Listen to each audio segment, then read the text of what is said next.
And here's the worst impact of having the root of bitterness inside of you. It brings other people down with you. Huh? The root of bitterness springs up and it causes trouble. And I think that's one of the reasons why the Bible is so keen to warn us against grumbling, because it's so contagious. 12 spies go into the promised land, if you know that story. 2 come back, Joshua and Caleb, and they report to Moses and to the people, and they said, this land is great. It's flowing with milk and honey. Let's go up at once and occupy the land. But the other 10, what do? They start to grumble. The people who dwell there are strong. The cities are walled in and large. Descendants of the giants are there. We can't go up against these people. The land devours its inhabitants. Do you notice how their grumbling intensifies and morphs? Because there is no end in sight when you complain, it becomes rapidly contagious, like a wildfire. If you've ever lived in California, once those Santa Ana winds start blowing, the threat of wildfires becomes immense. And pretty soon you have a pity party on your hand. And you know what? You know what a pity party is, right? Pity party is when everybody around you starts to complain. Do you want to have a pity party right now? I want to show you how easy it is to complain.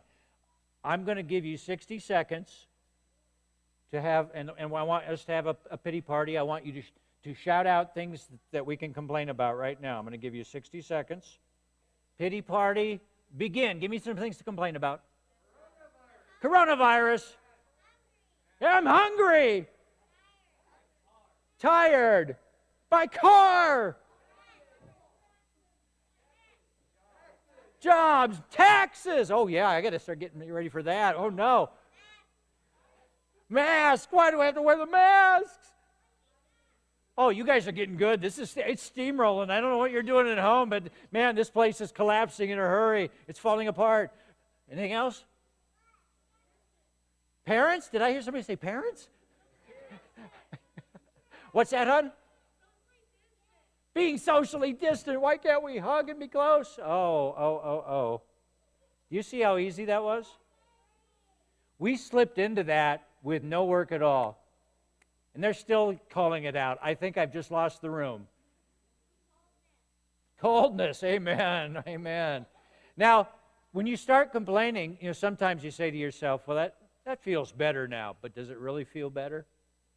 I've observed that once you go into that little spiral of complaining and you start slinging mud around, you just feel dirtier in the end. So what can snap us out of the death spiral of bitterness? You know the answer. It's the topic today. Gratitude.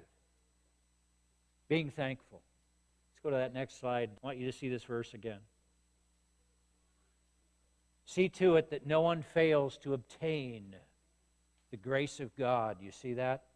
And it's very interesting. The Greek word for grace in the Bible is the word charis. Charis, C-H-A-R-I-S.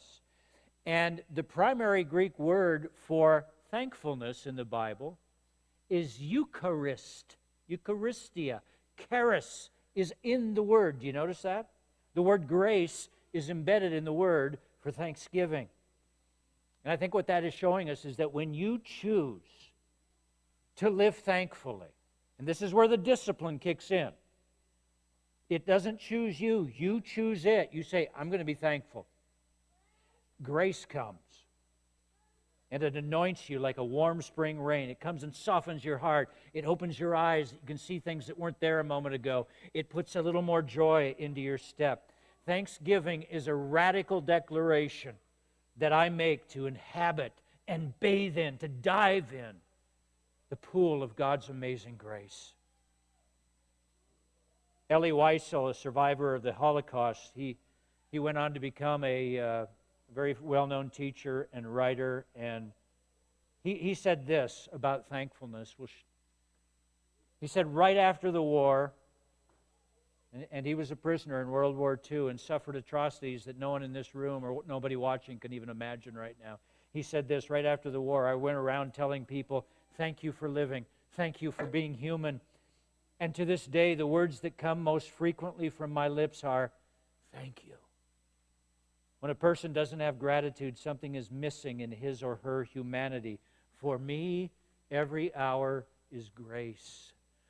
Wow, it brings me to tears.